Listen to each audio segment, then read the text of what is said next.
बम्बई का डॉन कौन? हाजी मस्तान। हाजी मस्तान को बम्बई का सबसे खतरनाक डॉन माना जाता है, लेकिन हाजी मस्तान के बारे में ये बात भी मशहूर है कि हाजी मस्तान ने कभी भी अपने हाथों से गोली नहीं चलाई थी और ना ही किसी की कभी कोई जान ली थी। उसके बावजूद हाजी मस्तान पूरे अंडरवर्ल्ड की जान था।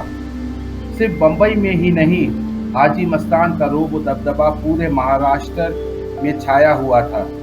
हाजी मस्तान की पैदाइश 1 मार्च सन 1926 में कुटलूर में हुई थी। हाजी मस्तान के वालिद हैदर मिर्ज़ा एक गरीब किसान थे। हाजी मस्तान के घर में गुर्बत का दौरा था, जिसकी वजह से सन 1934 में हाजी मस्तान और उसके वालिद पूरे खानदान के साथ बम्बई मुंतकिल हो गए थे। बम्बई में हाजी मस्तान के वालिद ने साइकिल मरम्मत की एक दुकान लगाई, लेकिन हाजी मस्तान इससे खुश न थे। उसकी वजह यह थी कि इस दुकान से इतनी आमदनी नहीं होती थी जो हाजी मस्तान के अमीर बनने के ख्वाब को पूरा करती। इस दौरान हाजी मस्तान की मुलाकात गालिब शेख से हुई। गालिब शेख को अपना माल और सामान की तरसील के लिए एक लड़के की ज़रूरत थी। गालिब शेख ने हाजी मस्तान को एक कुली की नौकरी दे दी और फिर यहाँ से शुरू हुआ वो खेल जिसने एक मामूली लड़के मस्तान को अंडरवर्ल्ड का एक बहुत बड़ा डॉन हाजी मस्तान बना दिया। मस्तान ने डॉक से गालिब शेख के माल की तरसील कपड़ों और बैगों के जरिए एक जगह से दूसरी जगह मुंतकिल करने का काम शुरू कर दिया। ये तमाम माल और सामान गैर कानूनी हुआ करता था। गालिब शेख ने मस्तान को इस काम के लिए काफ़ी रकम अदा किया करता था। बैरून मुल्क से लोग महंगी अशिया जिनमें इलेक्ट्रॉनिक अशिया, सोने के बिस्किट इंडिया लाते थे, जिसका उन्हें काफ़ी टैक्स अदा करना पड़ता था।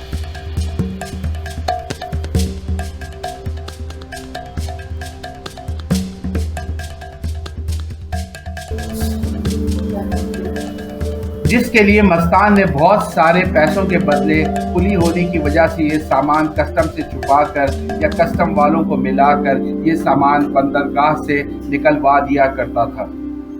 इस वजह से उसे अच्छी खासी आमदनी होने लगी। सन 1970 में दमन और गुजरात का स्मगलर सुकुर नारायण से उसकी दोस्ती हो गई और दोनों ने साथ मिलकर ये स्मगलिंग का काम शुरू कर दिया।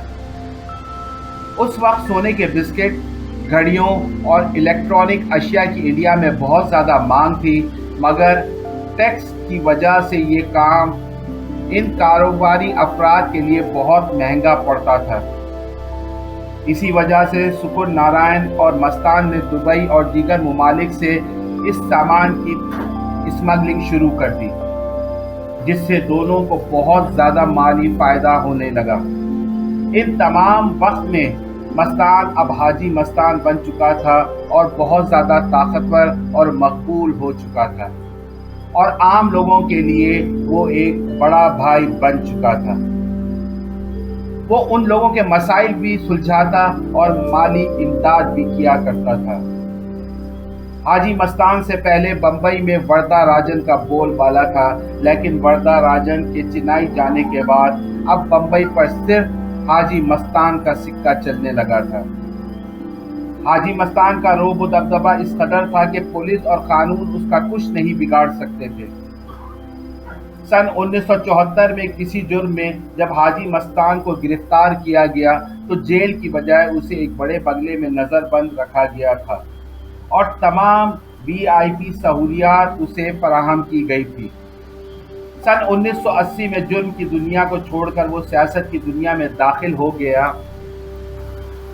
और सन 1984 में हाजी मस्तान ने खुद की एक अलग पार्टी भी बना ली।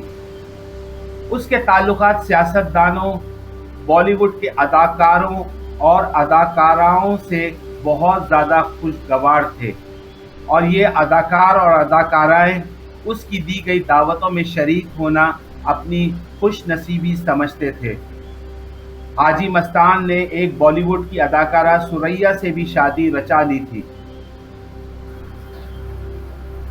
آخر کار سن 1994 میں ہارٹ اٹیک کی وجہ سے اس کی موت واقع ہو گئی